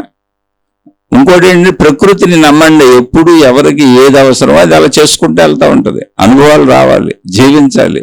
ఇప్పుడు నేను 57 ఏళ్ళు తల్లిదండ్రులతో బతికాను, స్నేహితులతో బతికాను, చుట్టూ ప్రపంచాన్ని చూశాను, పెళ్లి చేసుకున్నాను, దాంపత్య జీవితం ఎలా ఉంటుందో చూశాను, పిల్లల్ని కన్నాను. పిల్లల్ని కన్ని పెంచుకుంటుంటే ఆ వాత్సల్యం, మమకారం, ఆ ప్రేమ ఎలా ఉంటాయో చూశాను. మొత్తం ఇందులో మంచి చూశాను, చెడు చూశాను. ఇప్పుడు ఇంకా నేను కొత్తగా చూడటానికి ఏం లేదు. ఇంకా నేను ఇంకో 50 ఏళ్ళు బతికినా ఇలా చూడటమే, ఇంకో 40 ఏళ్ళు బతికినా ఇలా చూడటమే, ఇంకో 30 ఏళ్ళు బతికినా ఇలా చూడటమే. అంటే పాత చింతకాయ పచ్చడే. తినదే తింటాను, విన్నదే వింటాను, చూసిందే చూస్తాను, చేసిందే చేస్తాను, కొత్తగా ఏమీ లేదు. అందుకని ఏంటి, ఇప్పుడు పరిపక్వ దశకు వచ్చాను నేను. నా పిల్లలు సెటిల్ అయిపోతే ఇక ఈ పాత చింతకాయ పచ్చడి పెద్ద విశేషం కాదు.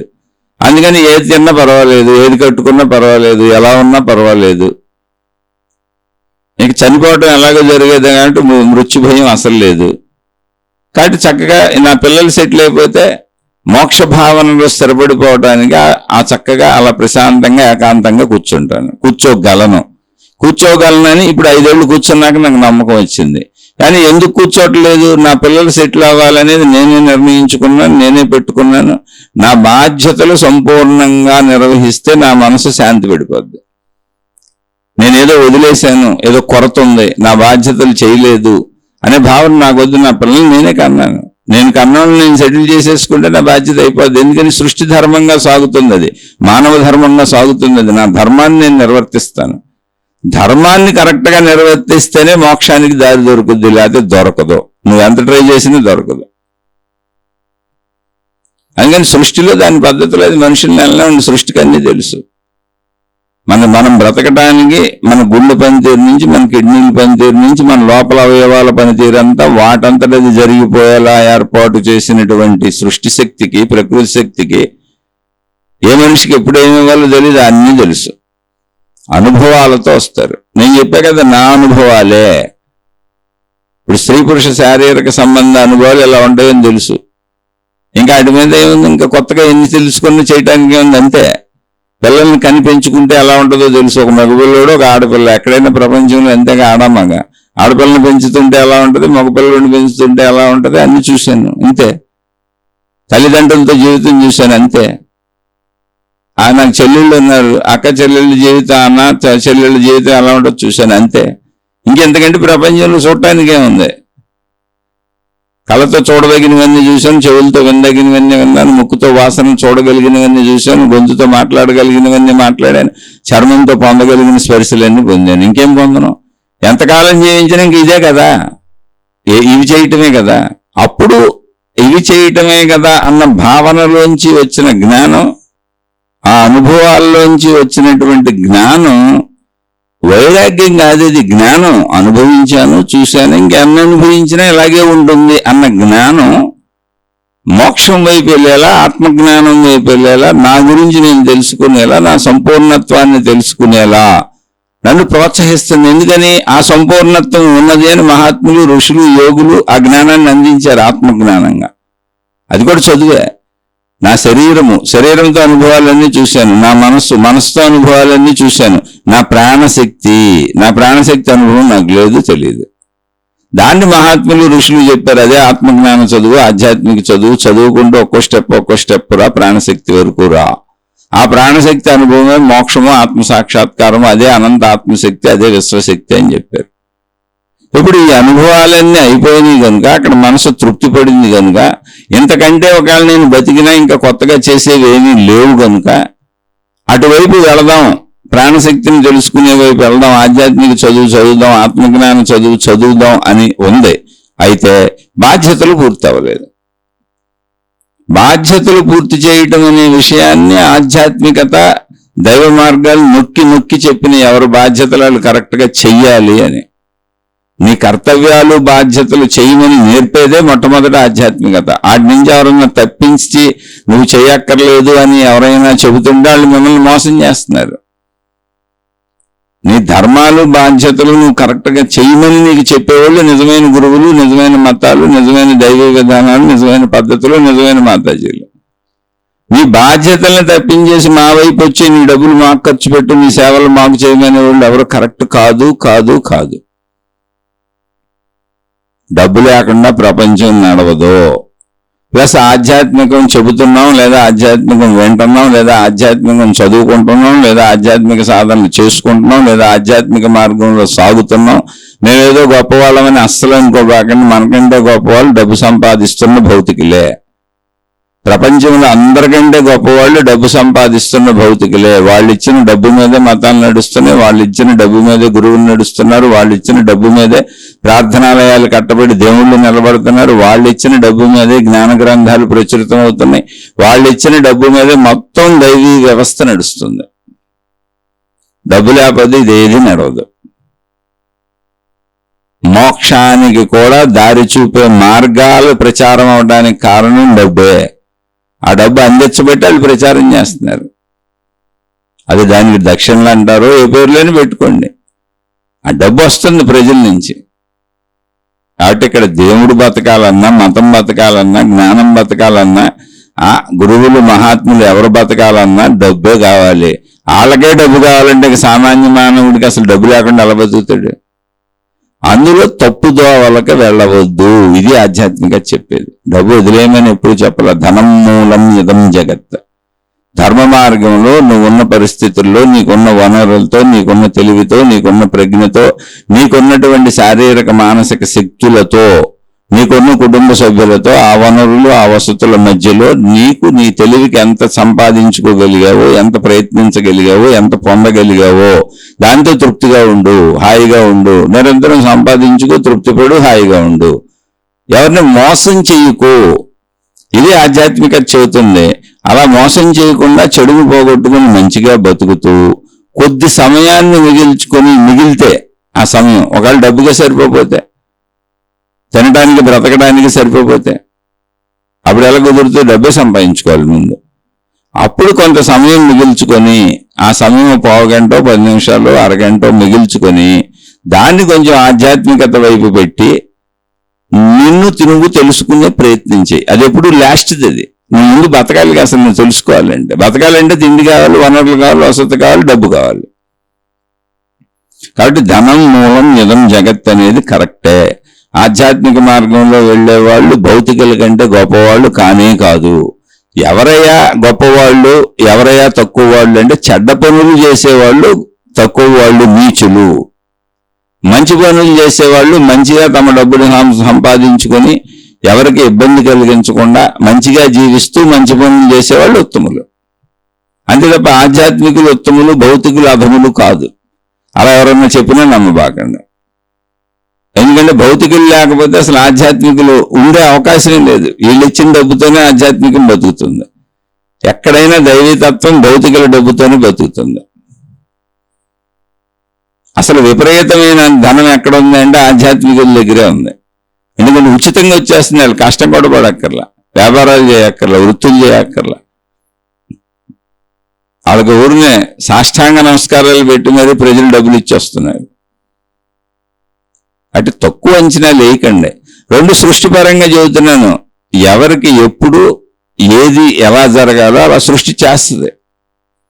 మీరు వ్యక్తుల్ని అంచనా వేయటం మానేయండి. అసలు నేను మా పిల్లలకి మా ఇంట్లో ఎవరికి ఆధ్యాత్మిక చెప్పను. అసలు ఆధ్యాత్మిక విషయాలు వినరు ఎవరో. నేను ముందు మా పిల్లలకి చెప్పేది కొంచెం చదువుకొని మీరు జీవితంలో సెటిల్ అయ్యి ఎలాగో ఒక చిన్న ఉద్యోగం తెచ్చుకొని సెటిల్ అయిపోండి అని చెబుతా ఉంటా. అసలు నేను దేవుడి మాటలే చెప్పను మా పిల్లలకి. ఎందుకని పిల్లలకి ఎందుకు ఇప్పుడు అసలు జీవితంలోకి ఎంటర్ అవుతున్నారు. వాళ్ళు డబ్బు సంపాదించుకోవాలి, పెళ్లిళ్ళు చేసుకోవాలి, వాళ్ళ బతుకాళ్ళు బతకాలి, వాళ్ళు తిండాళ్ళు తినాలి. రేపు నేను చచ్చిపోతాను, మా ఆవిడ చచ్చిపోతుంది, నాకు 60 ఏళ్ళు వచ్చేస్తున్నాయి. ఇప్పుడు పిల్లలేమో చిన్నపిల్లలు. మా అబ్బాయికి 25 సంవత్సరాలు వచ్చినాయి, మా అమ్మాయికి 23, 24 ఉంటాయి. వాళ్ళు ఇప్పుడే జీవితంలోకి ఎంటర్ అయ్యారు. వాళ్ళకి ఎంత అవసరం బతకడం, ఇక్కడ ఎంత డబ్బు కావాలి, బతికినన్నాళ్ళు డబ్బే కావాలి. మేము అవన్నీ చూసేసాం. జీవితం అంతా చూసేసాం. జీవితం అంతా చూసేసిన వాళ్ళు కొత్తగా ఇప్పుడే జీవితం చూడటం మొదలుపెట్టిన వాళ్ళకి వీళ్ళ జ్ఞానాన్ని రుద్దుకూడదు. తప్పది, చాలా తప్పది, పొరపాటు. అది ప్రకృతికి తెలుసు ఎప్పుడు ఎవరిని ఏ స్థాయిలో ఎలా తీసుకెళ్లాలో. అందుకని తల్లిదండ్రులుగా ఉన్నవాళ్ళు, పెద్దవాళ్ళు అయిన వాళ్ళు అంటే తల్లిదండ్రులకి పిల్లలకి మధ్యలో ఖచ్చితంగా ఒక 30 ఏళ్ల గ్యాప్ ఉంటుంది. 25-30 సంవత్సరాల గ్యాప్ ఉంటుంది. అంటే ఒక పెద్ద జనరేషన్ మారిపోయింది. 25-30 ఏళ్ళు అనుభవించారు మీరు ఈ ప్రపంచాన్ని. ఖచ్చితంగా మీకు కొంత వైరాగ్య భావాలు వస్తాయి, కొంత ఆసక్తి తగ్గిపోద్ది. ఎందుకని అనుభవించేశాంగా. ఇప్పుడు వాళ్ళు అసలు అనుభవమే మొదలెట్టారు. ఇప్పుడే వాళ్ళకి వైరాగ్య మాటలు చెప్పి ఇప్పుడే వాళ్ళని అవన్నీ నేర్చుకోమంటాం తప్పు తప్పు తప్పు. మనం ఎలా వచ్చామో వాళ్ళు అలాగే వస్తారు. ప్రకృతి వాళ్ళని అలాగే తీసుకొస్తుంది. వాళ్ళు అన్నీ నేర్చుకుంటారు.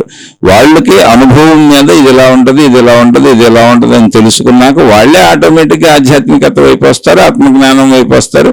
ఆ ఏర్పాట్లన్నీ ప్రకృతిలో ఉన్నాయి. అలాగే మనం వచ్చాం, అలాగే అందరూ వస్తారు. తొందరపడద్దు. నేను నిక్కచ్చిగా చెబుతున్నా. అసలు మా పిల్లలకి ఏనాడు నేను ఆధ్యాత్మిక విషయాలే చెప్పను. ఇంకా ప్రోత్సహిస్తాను. సినిమాలకు వెళ్ళండి, షికారులకు వెళ్ళండి, అలా తిరగండి, మీ ఫ్రెండ్స్తో తిరగండి, రోడ్డు మీదకి వెళ్ళండి, విషయాలు తెలుసుకోండి. ఎందుకని నేను లేనప్పుడు వాళ్ళు ప్రపంచంలో బతకాలిగా. ఎక్కడేముంటాయి, ఎక్కడేమి అమ్ముతారు, ఎక్కడేమి దొరుకుతాయి అన్నీ తెలియాలంటే రోడ్డు మీదకి వెళ్ళాలిగా. నేను ఎంతకాలం ఉంటాను? నా వయసు అయిపోయింది. ఇప్పటికే నాకు ఓపిక తగ్గిపోయిందని తెలుస్తుంది నాకు.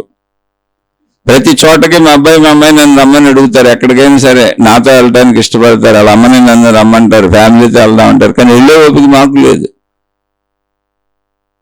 మరి మనం ఉన్నాం కొన్ని రోజులకి వాళ్ళకి తోడు. వాళ్ళు ప్రపంచంలో ఉండనే ఉండే, ప్రపంచం తెలుసుకునే ఉండే, ప్రపంచంలో సంపాదించుకునే ఉండే, ప్రపంచంలో బ్రతకడం నేర్చుకునే ఉండే. ప్రపంచంలో స్థిరపడటం అంటే ధన విషయాల్లో స్థిరపడటమే. ఆ తదుపరి ఆధ్యాత్మికత అబ్బుద్ది. అనుభవాల సారం తెలుస్తున్న కొద్దికి, జ్ఞానం పెరుగుతున్న కొద్దికి ఆధ్యాత్మికత అబ్బుద్ది. ఆ అబ్బిన ఆధ్యాత్మికత కూడా మళ్ళీ డబ్బే కావాలి బతికున్న అన్నాళ్ళు. ఆఖరికి చనిపోతే కాల్చడానికి, పూడ్చడానికి కూడా డబ్బే కావాలండి. డబ్బు లేకుండా ఏమి అవ్వదండి ఇక్కడ. పుట్టుక నుంచి మరణం అంటే పుట్టుకకి మళ్ళీ ప్రసవానికి, ఖర్చులకి, హాస్పిటల్ డబ్బులే కావాలి. ఆ మనిషి పెరగడానికి ఆ తల్లి ఆహారాన్ని తీసుకుంటాడు. తల్లి శక్తిని పీల్చుకొని పెరుగుతాడు బిడ్డలో. అప్పుడు డబ్బే కావాలి. ఏంటి గర్భంలో కూడా డబ్బే కావాలి. మరణించినాక శవాన్ని కాల్చడానికో పూడ్చడానికో కూడా డబ్బులే కావాలి. డబ్బులు ఏంది అక్కడ మధ్యలో. అందుకని ఎవరి అనుభవాలు వాళ్ళు పొందుతారు. ఆధ్యాత్మికత గొప్పది అనుకోబాకండి, దైవ మార్గాలు గొప్పవి అనుకోబాకండి. భౌతికల కంటే ఏది గొప్పది కాదు. భౌతికమే ఆధ్యాత్మికతను నిలబడుతుంది. కాకపోతే భౌతికంలో వెళుతున్న వ్యక్తులు ఆధ్యాత్మికతను కూడా తెలుసుకుంటే వాళ్ళ జీవితం మంచి మార్గంలో నడుస్తుంది, చెడులు చేయకుండా ఉంటారు. చిట్ట చివరిలో వాళ్ళ సంపూర్ణతను వాళ్ళు తెలుసుకుంటారు. ఇదంతా ప్రకృతి ఏర్పాటు చేస్తుంది. మనం ఏం కంగారు పడక్కర్లేదు. మనం కంగారు పడినది అవ్వదు. ఆలోచించి చూడండి. మీకు నచ్చితే అర్థం చేసుకుని ఆనందంగా హాయిగా సంతృప్తిగా ఉండండి. ప్రజలు ఎవరో తెలుసుకోవట్లేదు, నేర్చుకోవట్లేదు, వాళ్ళ కూడా మనకెందుకు, మన వరకు మనం చూసుకున్నాం. వాళ్ళకేం చేయాలో ప్రకృతి చూసుకుంటుంది. ప్రకృతి అంటారు, దేవుడు అంటారు, దేవత అంటారు, విశ్వశక్తి అంటారు, సృష్టి శక్తి అంటారు, అది చూసుకుంటుంది అందరి సంగతి. మన సంగతి మనం చూసుకుందాం. మన పిల్లలైనా సరే, మన కుటుంబ సభ్యులైనా సరే, ఆధ్యాత్మిక విషయాలలో ఎవరిది వాళ్ళకి వ్యక్తిగతము. చాలాసార్లు చెప్పాను, ఆధ్యాత్మికత వ్యక్తిగతము.